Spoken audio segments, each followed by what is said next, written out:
بسم الله الرحمن الرحيم انفروا خفافا وثقالا وجاهدوا بأموالكم وأنفسكم في سبيل الله ذلكم خير لكم إن كنتم تعلمون لو كان عرضا قريبا وسفرا قاصدا لاتبعوك ولكن بعدت عليهم الشقة وسيحلفون بالله لو استطعنا لخرجنا معكم يهلكون أنفسهم والله يعلم إنهم لكاذبون عفى الله عنك لما أذنت لهم حتى يتبين لك الذين صدقوا وتعلم الكاذبين لا يستأذنك الذين يؤمنون بالله واليوم الآخر أن يجاهدوا بأموالهم وأنفسهم والله عليم بالمتقين آمنت بالله صدق الله العظيم انفروا خفافا وثقالا کوچ کرو اللہ کے راستے کے اندر خفافا چاہے تم ہلکے ہو سامان کے اعتبار سے وثقالا یا چاہے تم بوجھل ہو وجاہدوا باموالکم اور جہاد کرو اللہ کے راستے کے اندر سخت کوشش کرو اللہ کے راستے میں باموالکم وانفسکم اپنے مالوں کے ذریعے وانفسکم فی سبیل اللہ اللہ کے راستے میں ذالکم خیر لکم یہ بہتر ہے تمہارے لیے ان کنتم تعلمون اگر تم اس چیز کو جانتے ہوتے ہیں۔ تو یہ آیات ہیں جو سورہ غزوہ تبوک کے پس منظر کے اندر اللہ تبارک و تعالی نے نازل فرمائیں کہ اللہ کے راستے میں ہر حال میں نکلنا ہے، چاہے سامان سفر ہے یا نہیں ہے، بس اللہ کے راستے میں کوچ کرنا ہے۔ اور فرمایا کہ ذالکم خیر لکم یہ تمہارے لیے بہتر ہے، دنیاوی اعتبار سے بھی تمہارے لیے بہتر ہے۔ دنیاوی اعتبار سے بہتر ہونے کا مطلب یہ ہے کہ اللہ تعالیٰ اس جہاد کی وجہ سے، اس کوشش کی وجہ سے تمہیں فتح نصیب فرمائیں گے، تمہیں عزت نصیب فرمائیں گے اور تمہیں مال غنیمت عطا فرمائیں گے، اور آخرت کے اعتبار سے تو اللہ تعالیٰ کے ہاں بہت بڑا اجر ہے ان کنتم تعلمون اگر تم اس کو جانتے ہوتے ہیں۔ اسی سے فقہاء نے مسئلہ نکالا ہے کہ جہاد کرنا اتنا ضروری ہے کہ اگرچہ جہاد میں شرکت کرنے والے سارے کے سارے لوگ فاسق ہوں، گناہگار ہوں، نافرمان ہوں، اور جو جہاد کی قیادت کرنے والا ہے وہ آدمی بھی کیا ہے، اللہ کا نافرمان ہے، فاسق ہے، اس صورت کے اندر بھی مجاہدین کے ساتھ شامل ہونا، اللہ کے راستے میں نکلنا ہمارے اوپر لازم ہو جاتا ہے۔ لو کان عرضا قریبا یہاں سے اللہ رب العزت منافقین کا تذکرہ فرما رہے ہیں کہ لو کان عرضا اگر ہوتا مال، عرضا مال، قریبا کسی قریب کے علاقے کے اندر مال ہوتا اور ان کو وہ حاصل ہونے کی توقع ہوتی، وسفرا قاصدا اور سفر بھی ہلکا ہوتا یعنی کہ بوجھل نہ ہوتا، سامان سفر ہوتا ان کے پاس اور سواریاں ہوتی، لاتبعوک تو یہ ضرور آپ کے ساتھ چلتے، آپ کی پیروی کرتے، آپ کے پیچھے نکلتے، ولیکن اور لیکن بعدت لمبی نظر آئی، بعدت بہت سے لفظ نکلا ہے، بعدت لمبی نظر آئی علیہم ان کو، الشقہ وہ مسافت جو تبوک کی مسافت تھی ان کو لمبی نظر آئی، 700 کلومیٹر سفر کر کے جانا ہے، ایک اونٹ ہے، 6 بندے ہیں، تو یہ مسافت ان کو بڑی لمبی نظر آئی۔ اور غزوہ تبوک کے موقع پر تقریباً 2 مہینے کا عرصہ جو ہے وہ اس کے اوپر لگا تھا، اسی لیے بعض علماء اس چیز کے قائل ہیں کہ یہ جو مشہور ہے نا کہ طلع البدر علینا من ثنیات الوداع، ہم نے تو یہ سن رکھا ہے کہ نا جب آپ صلی اللہ علیہ وسلم ہجرت کر کے مکہ سے مدینہ تشریف لے گئے تو وہاں پہ بچیوں نے یہ پڑھا تھا طلع البدر علینا، لیکن جو محقق علماء ہیں، مفسر ہیں، وہ کہتے ہیں کہ جب آپ صلی اللہ علیہ وسلم غزوہ تبوک پر گئے تھے تو 2 مہینے وہاں پہ لگا کے جب واپس آئے تو اس وقت مدینے کی بچیوں نے آگے سے استقبال کیا اور یہ پڑھا تھا طلع البدر علینا من ثنیات الوداع، تو اس خوشی کے اندر کہ آپ صلی اللہ علیہ وسلم تبوک کے سفر سے لوٹ آئے۔ وَسَيَحْلِفُونَ بِاللَّهِ، اور ان قریب یہ لوگ قسمیں اٹھائیں گے، حلف اٹھائیں گے، باللہ اللہ تعالیٰ کے نام کے حلف اٹھائیں گے، اور کیا کہیں گے؟ لَوِ اسْتَطَعْنَا، اگر ہمیں طاقت ہوتی، اگر ہم یہ کر سکتے، لَخَرَجْنَا مَعَكُمْ، تو ہم ضرور آپ کے ساتھ نکلتے۔ یہلکون انفسہم، برباد کرتے ہیں، یہلکون وہ برباد کرتے ہیں، انفسہم اپنے آپ کو، واللہ یعلم انہم لکاذبون، اور اللہ تعالیٰ جانتے ہیں، انہم لکاذبون کہ وہ لوگ کیا ہیں؟ جھوٹ بولنے والے ہیں۔ اب اس آیت سے پتہ چلتا ہے کہ جب انسان کوئی نیکی، جہاد یا کوئی بھی کام اپنے ذاتی مفاد کے لیے کرتا ہے نا، اس کو کوئی فائدہ نظر آ رہا ہو تو وہ اللہ تعالیٰ کے ہاں قابل قبول نہیں ہے۔ اور منافقین کا طرز عمل کیا ہوتا ہے کہ جب مال نظر آ رہا ہوتا ہے، کام ہلکا لگتا ہے، تو پھر وہ کیا کرتے ہیں؟ کر لیتے ہیں، لیکن جب مشکل نظر آتا ہے اور مالی فائدہ بھی نظر نہیں آتا تو پھر وہ کیا کرتے ہیں؟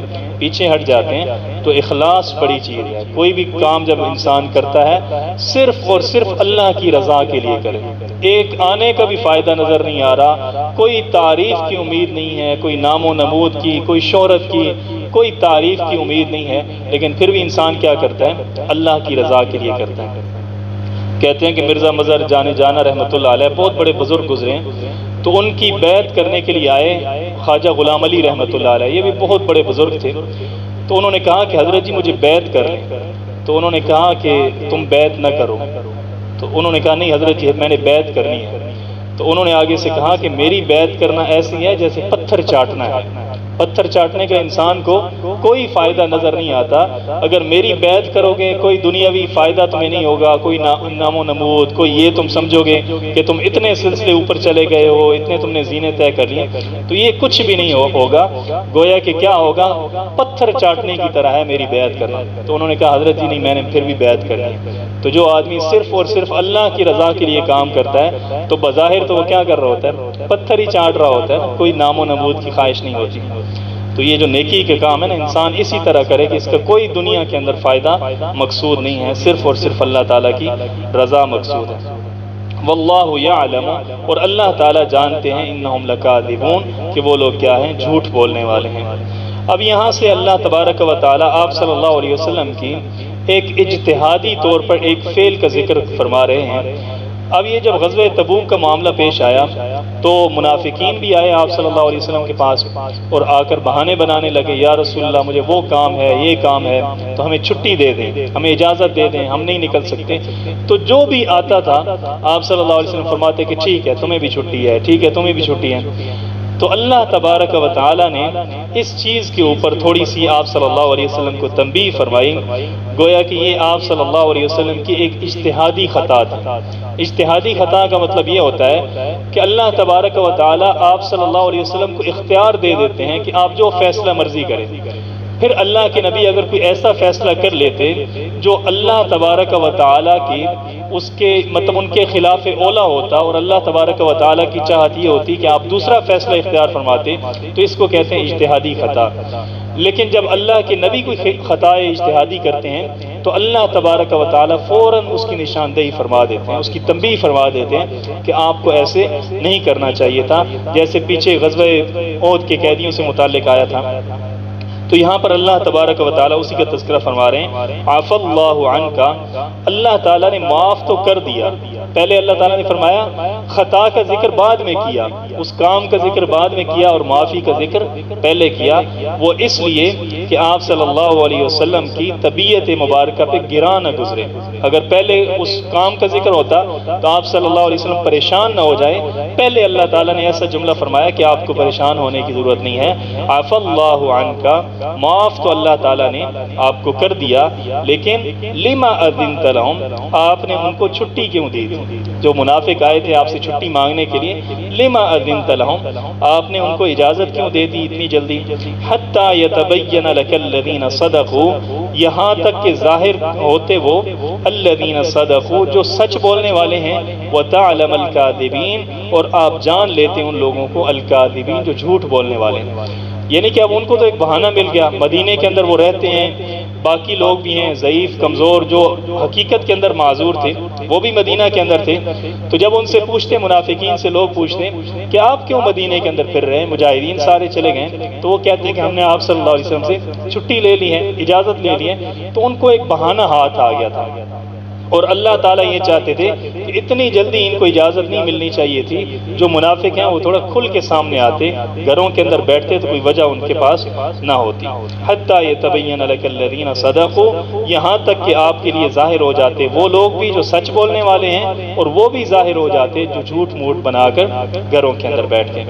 اور یہاں سے علماء نے یہ بھی مسئلہ نکالا ہے کہ جو استاد ہوتا ہے یا جو والد ہوتا ہے، جو تربیت کرنے کا کام جس کے ذمہ ہوتا ہے، اس کو چاہیے کہ وہ اپنے جس کی وہ تربیت کر رہا ہے اس کے ہر بہانے کو نہ مان لے، اس کی تحقیق کرے۔ استاد ہے نا، تو اس کے بعد شاگرد آتا ہے جی میرے پیٹ کے اندر درد ہے، تو تھوڑی سی تحقیق کرنی چاہیے، یہ نہ ہو کہ استاد اس کو ہر بات پہ چھٹی دیتا رہے، یا اگر والد ہے تو وہ بچے کی ہر بات کو بہانے کو مانتا چلا جائے، تو یہ اس طرح کرنا جائز نہیں ہے، بلکہ انسان کو کیا کرنا چاہیے، اس کے اوپر تھوڑی سی تحقیق کرنی چاہیے، آیا اس کا بہانہ ٹھیک بھی ہے یا ویسے ہی بہانہ بنا رہا ہے۔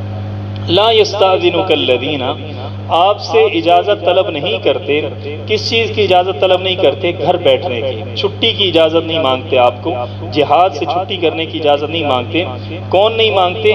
یؤمنون باللہ والیوم الآخر، وہ لوگ جو ایمان والے ہیں، باللہ اللہ تعالیٰ کے اوپر ایمان رکھتے ہیں، والیوم الآخر اور آخرت کے دن کے اوپر ایمان رکھتے ہیں۔ اللہ تعالیٰ نے صحابہ اکرام کی تعریف بیان کی ہے کہ جب ان کو جہاد کے لیے بلایا جاتا ہے تو وہ کوئی چھٹی یا کوئی بہانہ آگے سے پیش نہیں کرتے، بلکہ فوراً سے نکل آتے ہیں۔ حضرت ابو ذر غفاری رضی اللہ تعالیٰ عنہ کے بارے میں آتا ہے اسی غزوہ تبوک کے موقع پر کہ ان کا جو اونٹ تھا راستے کے اندر وہ بیمار ہو گیا، بالکل معذور، چلنے کے قابل بھی نہیں تھا۔ تو حضرت ابو ذر غفاری رضی اللہ تعالیٰ عنہ نے یہ کیا کہ جو سامان اونٹ کے اوپر لدا ہوا تھا وہ آپ نے اٹھایا اور اپنے کندھے کے اوپر رکھ لیا اور پیچھے پیچھے چلتے گئے۔ جب اگلے مقام پر جا کر آپ صلی اللہ علیہ وسلم نے پڑاؤ کیا تو آپ نے دیکھا کہ ابو ذر غفاری آ رہے ہیں، بالکل اکیلے ہیں، اور مٹی کے اندر ایسے گرد و غبار لگی ہوئی ہے پورے جسم کے اوپر، سر کے اوپر، منہ کے اوپر۔ تو آپ نے فرمایا کہ اے ابو ذر، تو دنیا کے اندر بھی اکیلا ہے اور تیری موت بھی اسی حالت کے اندر آئے گی کہ تو اکیلا ہوگا۔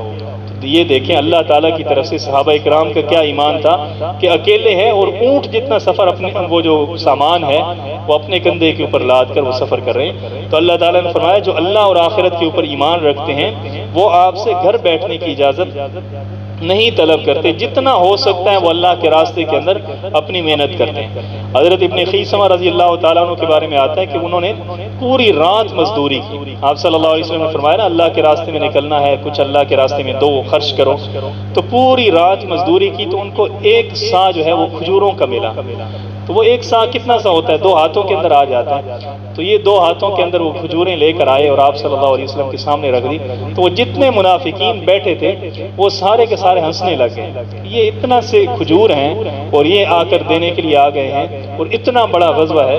تو آپ صلی اللہ علیہ وسلم نے فرمایا اللہ تعالیٰ کے ہاں ان کھجوروں کی بھی بڑی وقت ہے، بڑی قدر ہے جو انہوں نے خلوص سے محنت مزدوری کر کے کمائے ہیں۔ تو مومنین کا مزاج یہ ہے کہ وہ گھر بیٹھنے کی اجازت نہیں کرتے، طلب نہیں کرتے۔ کس بات سے اجازت نہیں طلب کرتے؟ ان یجاہدوا باموالہم، کہ وہ جہاد کریں، باموالہم اپنے مالوں کے ذریعے، وانفسہم اور اپنی جانوں کے ذریعے۔ واللہ علیم بالمتقین، اور اللہ تعالیٰ جاننے والے ہیں بالمتقین، ان لوگوں کو جو تقوی رکھنے والے ہیں۔ اور تقوی 3 چیزوں کو اللہ تعالیٰ نے یہاں پر 3 تقوی بیان فرمایا، اللہ کے اوپر ایمان رکھنا، آخرت کے اوپر ایمان رکھنا اور اللہ کے راستے میں جہاد کرنا۔ یہ 3 چیزیں جس کے اندر پائی جائیں وہ کیا ہے؟ متقین ہے۔ انما یستأذنک الذین، بے شک اجازت تو وہ لوگ طلب کرتے ہیں گھر بیٹھنے کی، یہ جنگ سے چھٹی کی، لا یؤمنون باللہ والیوم الآخر، جو اللہ کے اوپر ایمان نہیں رکھتے، والیوم الآخر اور آخرت کے دن کے اوپر ایمان نہیں رکھتے۔ اللہ تعالیٰ نے یہاں پر 3 مرض ذکر کیے ہیں، اللہ کے اوپر ایمان نہیں رکھتے اور آخرت کے اوپر ایمان نہیں رکھتے، اور تیسری چیز یہ ہے کہ وارتابت قلوبہم، ان کے دل ہیں شک کرنے والے، ریب کے اندر پڑے رہتے ہیں، تذبذب کے اندر پڑے رہتے ہیں، تو ایسے لوگ اجازت طلب کرتے ہیں۔ فہم فی ریبہم، پس وہی لوگ ہیں فی ریبہم اپنے شک کے اندر یترددون سرگرداں ہیں، اسی کے اندر پلٹتے رہتے ہیں، اسی کے اندر سرگرداں رہتے ہیں۔ رد کہتے ہیں نا لوٹنے کو، تو یہ ایسے لوگ جو ہوتے ہیں منافق، ان کا مزاج کیا ہوتا ہے؟ جنگ پہ جانا چاہیے، کبھی خیال آتا ہے کہ چلے جانا چاہیے، پھر خیال آتا ہے کہ نہیں جانا چاہیے، کبھی خیال آتا ہے کہ ایمان لانا چاہیے، کبھی خیال آتا ہے، یعنی کہ وہ کیا رہتے ہیں؟ اسی کشمکش کے اندر رہتے ہیں، لوٹتے رہتے ہیں، اور کبھی ایمان کی طرف کبھی کفر کی طرف۔ تو فرمایا کہ فَهُمْ فِي رَيْبِهِمْ يَتَرَدَّدُونَ، بس وہی لوگ ہیں فی ریبہم جو اپنے شک کے اندر یترددون سرگرداں ہیں، آتے جاتے رہتے ہیں۔ تو جو بندہ شک کے اندر ہوتا ہے وہ پھر جان تو نہیں دے سکتا، جان تو آدمی اسی معاملے کے اندر دیتا ہے جب بالکل کلیئر ہوتا ہے، اطمینان قلب ہوتا ہے، انسان کو یقین کامل ہوتا ہے۔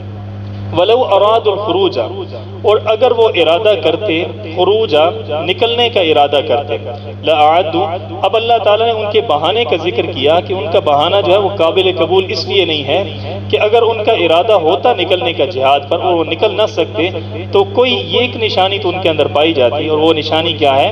وَلَوْ أَرَادُوا الْخُرُوجَ، اگر وہ ارادہ کرتے خروج نکلنے کا، لَأَعَدُّوا لَهُ، تو اس کے لیے وہ تیاری کرتے، کوئی نہ کوئی تیاری کرتے جہاد کی، عدتاً کوئی سبب اور اسباب تیار کرتے، سامان تیار کرتے، جہاد پہ جانا ہے اور کتنے مہینے تک آپ صلی اللہ علیہ وسلم اس کے لیے تیار کرتے رہے لوگوں کو۔ تو اگر یہ لوگ حقیقت کے اندر جانے والے ہوتے تو یہ کیا کرتے؟ کوئی اونٹ کی تیاری کر رہا ہے، کوئی اور سامان پیک کرتے، یہ ساری چیزیں بظاہر کوئی اسباب اس کے اندر تلاش کرتے۔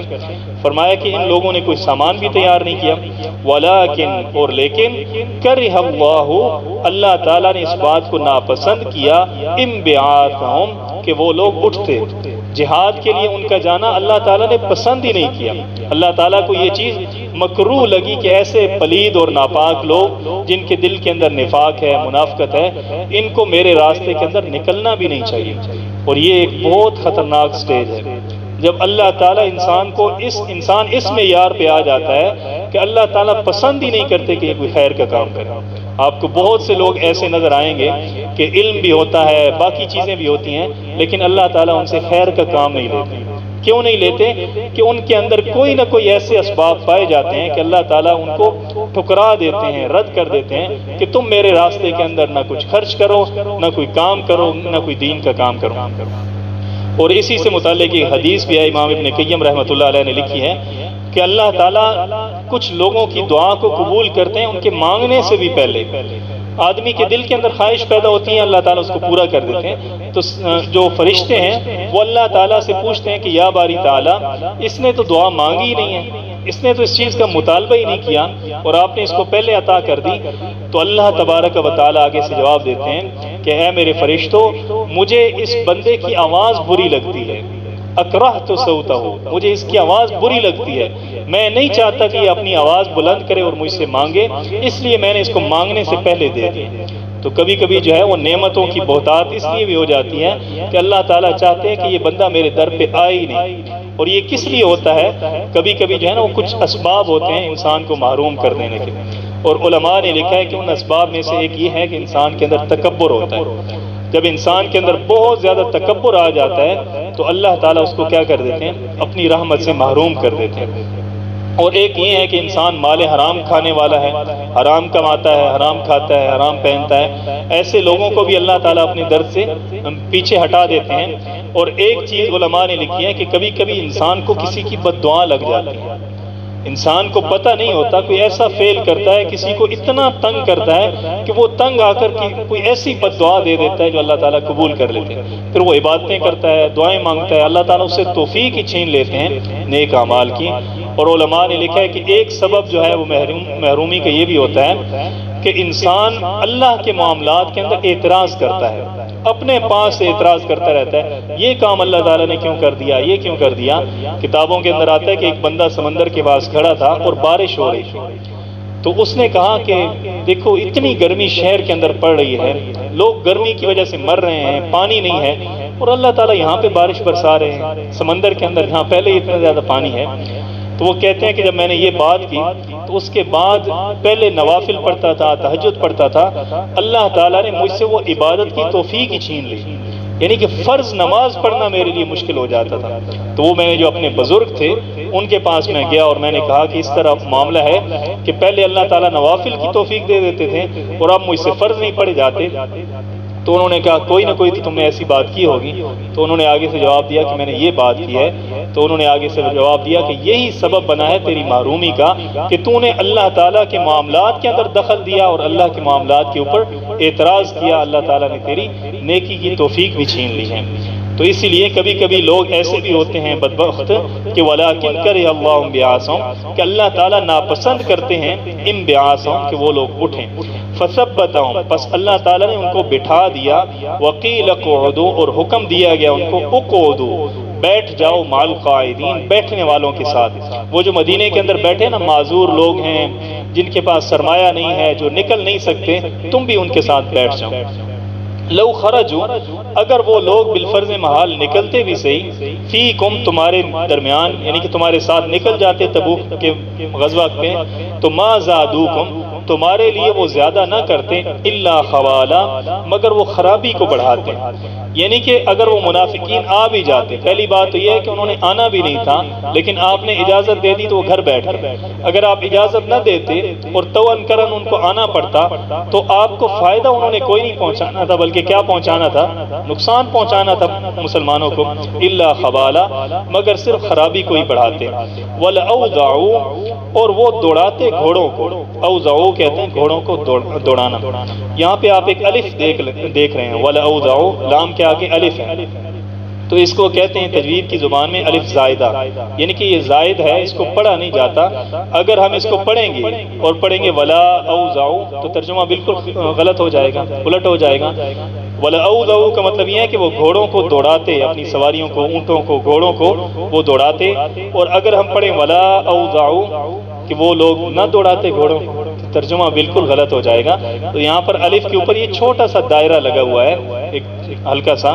اس کا مطلب یہ ہے کہ اس الف کو ہم نے نہیں پڑھنا. اور یہ لام جو ہے اس کو لام زائدہ کہتے ہیں لام ابتدائیہ کہ یہ کسی چیز کو بات کو پکا کرنے کے لیے قرآن پاک کے اندر آتی ہیں.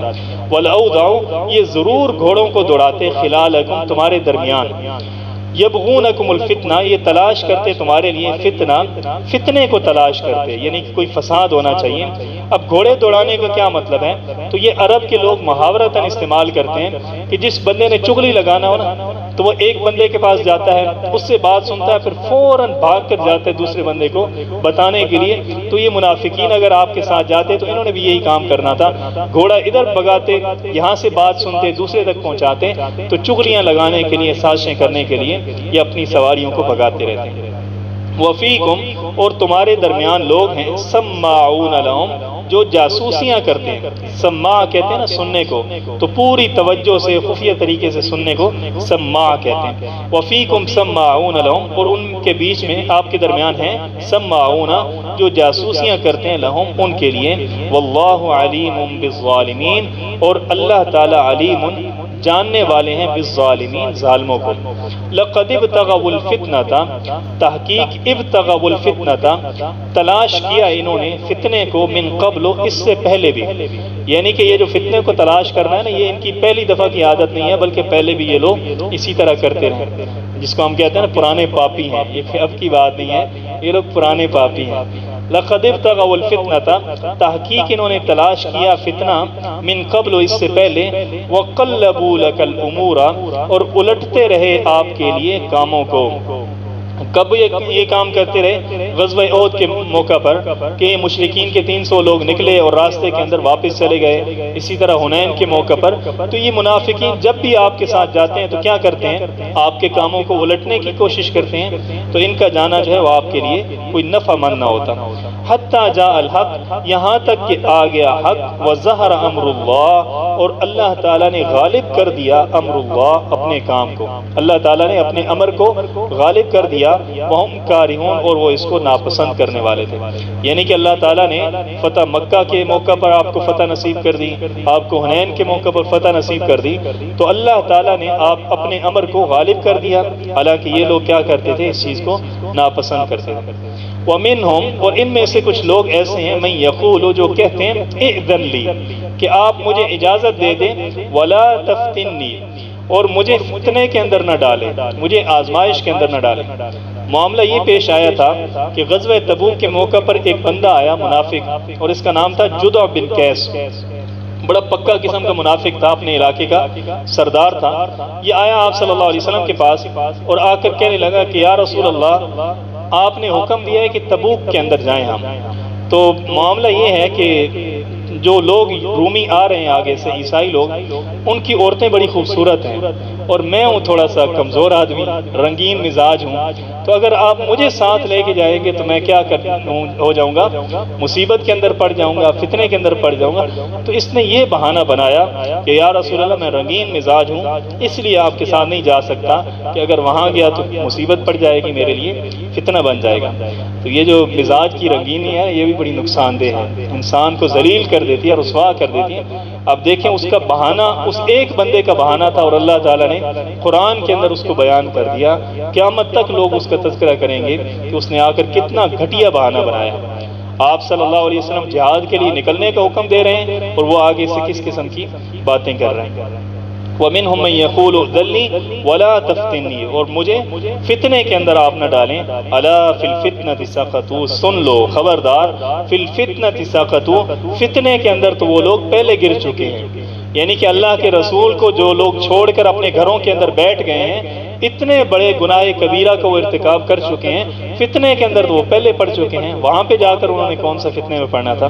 الا فی الفتنۃ سقطوا، خبردار، فی الفتنۃ سقطوا، فتنے کے اندر تو وہ لوگ پہلے گر چکے ہیں۔ وان جہنم لمحیطۃ بالکافرین، اور بے شک جہنم لمحیطۃ، احاطہ کرنے والی ہے، گھیر لینے والی ہے، بالکافرین، کافروں کو۔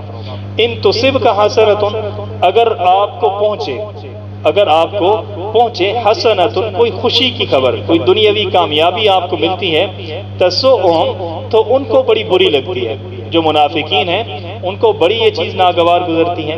وَإِن تُصِبْكَ مُصِیبَةٌ، اور اگر آپ کو پہنچے مصیبت، کوئی وقتی شکست آپ کو پہنچ جائے، کوئی اور تکلیف کی بات، کوئی مصیبت آپ کو پہنچ جائے، یقولوا، تو وہ کہتے ہیں، قد اخذنا امرنا من قبل، پکی بات یہ ہے کہ اخذنا امرنا، ہم نے تو اپنے کام کو پہلے سنبھال لیا تھا، یعنی کہ ہم تو پہلے سائٹ پر ہو گئے، اپنے کام کو ہم نے سیدھا کر لیا تھا۔ وَيَتَوَلَّوْا، وہ پھر کر جائیں گے، وَهُمْ فَرِحُونَ، اور وہ لوگ بڑے خوش ہوں گے، یعنی کہ آپ کی مجلس سے جب نکلیں گے نا، ان کو پتہ چلے گا کہ مسلمانوں کو شکست ہو گئی ہے، تو بڑے خوش ہو کر پھر کر واپس جائیں گے کہ مسلمانوں کو تکلیف پہنچی ہے اور ہم بچ گئے۔ قل، آپ کہہ دیجئے۔ اب اللہ تعالیٰ نے ایک جواب ان کو حاکمانہ جواب دیا، جو حاکم اپنی وہ اس روب کے ساتھ، جلالت کے ساتھ دیتے ہیں، اور ایک جواب اللہ تعالیٰ نے حکیمانہ دیا۔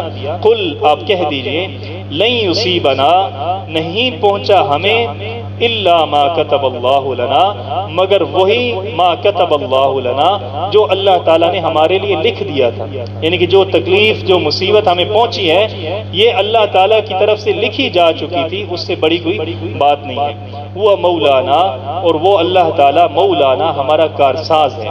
مطلب یہ ہے کہ اللہ تعالیٰ کی ذات کارساز ہے، اور کارساز جو کام کرتا ہے وہ اپنے بندوں کے لیے بہتر ہوتا ہے۔ وہ مولانا، اور وہ ہمارا کارساز ہے۔ وعلی اللہ فلیتوکل المؤمنون، اور اللہ پہ توکل کرنا چاہیے مؤمنون، مومن لوگوں کو۔ اللہ ہی کی ذات کے اوپر انسان کو توکل کرنا چاہیے، اور جب انسان کے دل کے اندر یہ بات ہو نا کہ مجھے جو تکلیف، مصیبت، پریشانی پہنچنی ہے وہی پہنچنی ہے جو اللہ تعالیٰ نے میرے لیے لکھ دی ہے، تو انسان کا دل کیا ہو جاتا ہے؟ مطمئن ہو جاتا ہے۔ انسان انسانوں سے امیدیں وابستہ نہیں کرتا، بلکہ کس سے امیدیں وابستہ کرتا ہے؟ اللہ تعالیٰ سے۔ اور یہی بات حدیث کے اندر بھی آپ صلی اللہ علیہ وسلم نے بیان کی۔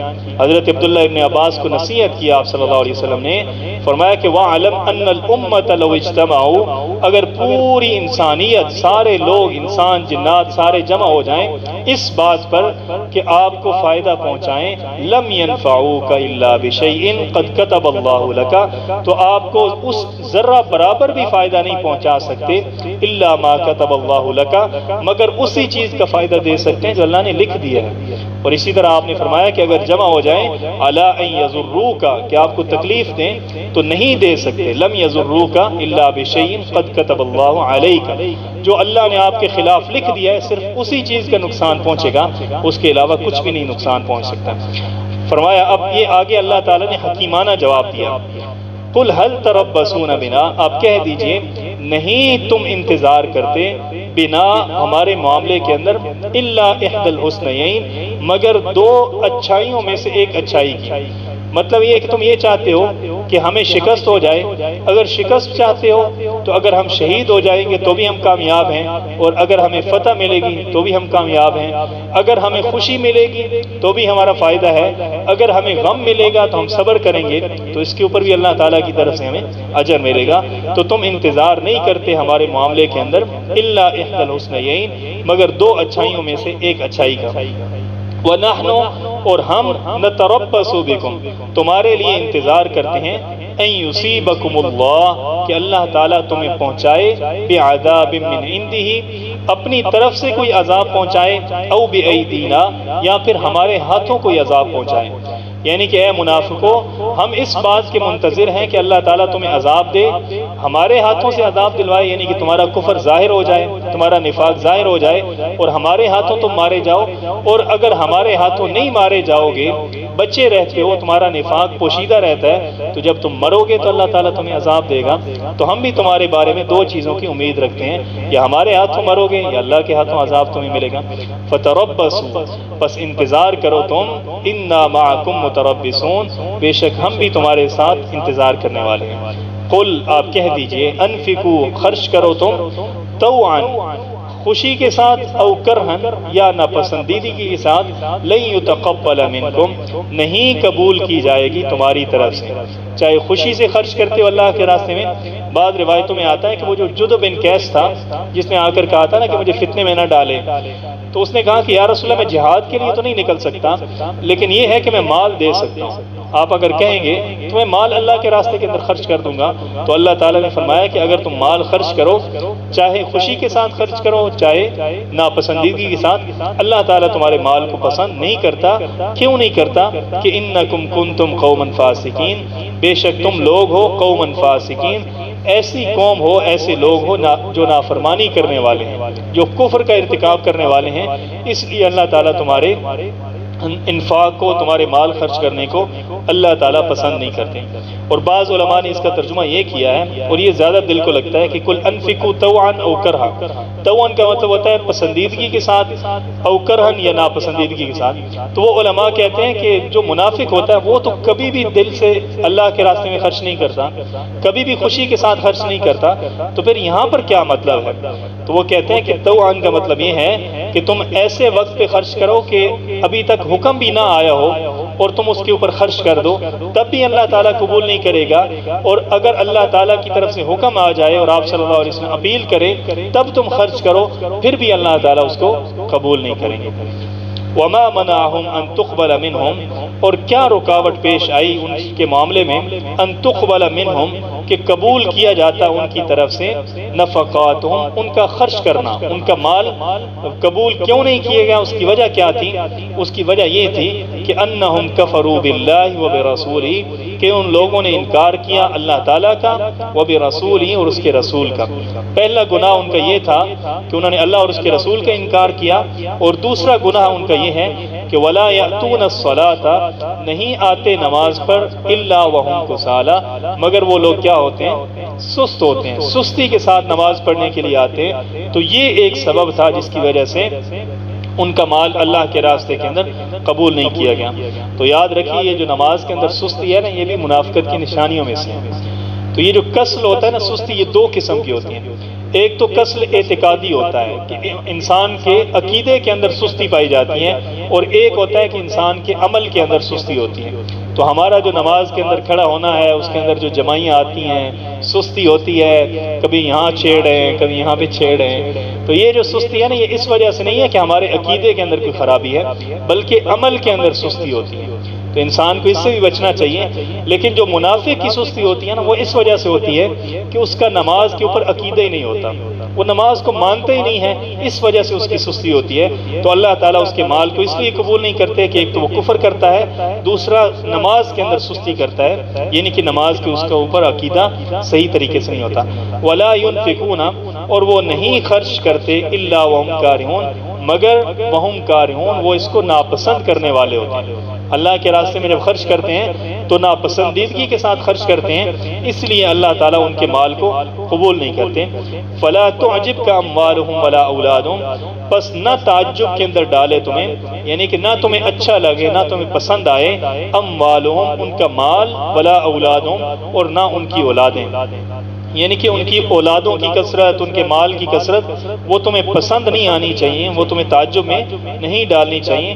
انما یرید اللہ، بے شک اللہ تعالیٰ چاہتے ہیں، لیعذبہم بہا، کہ اس کے ذریعے ان کو عذاب دیں، فی الحیات الدنیا، دنیا کی زندگی کے اندر، یعنی کہ یہ جو منافقین کے پاس، کفار کے پاس مال ہے، یہ بھی گویا کہ اللہ تعالیٰ کی طرف سے عذاب کا ایک سبب ہے۔ وہ کس طرح کہ جب یہ جنگ کریں گے تو ان کے بچے مارے جائیں گے، یہ لوگ مارے جائیں گے، تو یہ دنیا کے اندر اسی اولاد کی وجہ سے عذاب ہے۔ جب ان کو شکست ہوگی تو ان کا مال مسلمانوں کے پاس آ جائے گا، تو یہ ان کا مالی طور پر ان کے اوپر عذاب ہے۔ یا پھر اس سے مراد یہ ہے کہ جب انسان کے پاس مال آتا ہے یا اولاد آتا ہے، تو ان منافقین کی اولاد میں سے کچھ لوگ ایسے تھے جنہوں نے اسلام بھی قبول کر لیا۔ تو انسان خود اگر منافق ہو، کافر ہو، اور اولاد کیا ہو، مومن ہو، مسلمان ہو، تو انسان ایک عذاب کے اندر مبتلا ہوتا ہے۔ سب سے جو بڑا منافق تھا عبداللہ ابن ابی، اس کا بیٹا جو ہے وہ بڑا اچھا صحابی تھا، اس کا بڑا اچھا ایمان تھا، حضرت عبداللہ ابن ابی، اس کا نام بھی عبداللہ تھا۔ تو یہ بھی ان کے اوپر ایک طرح کا کیا تھا، عذاب تھا۔ بے شک اللہ تعالیٰ یہ چاہتے ہیں کہ لیعذبہم، کہ ان کو عذاب دیں اس کے ذریعے، اس مال کے ذریعے، فی الحیات الدنیا، دنیا کی زندگی کے اندر، وتزہق انفسہم، اور نکلے ان کی جان، وہم کافرون، اس صورت کے اندر وہم کافرون، کہ وہ اپنے کفر کے اوپر قائم ہو۔ اللہ تعالیٰ عمل کرنے کی توفیق نصیب فرمائے۔ الحمدللہ رب العالمین، والصلاۃ والسلام علی رسول اللہ۔ ربنا آتنا فی الدنیا حسنۃ وفی الآخرۃ حسنۃ اللهم اغفر لنا ذنوبنا وكفر عنا سيئاتنا صلی اللہ علیہ وسلم۔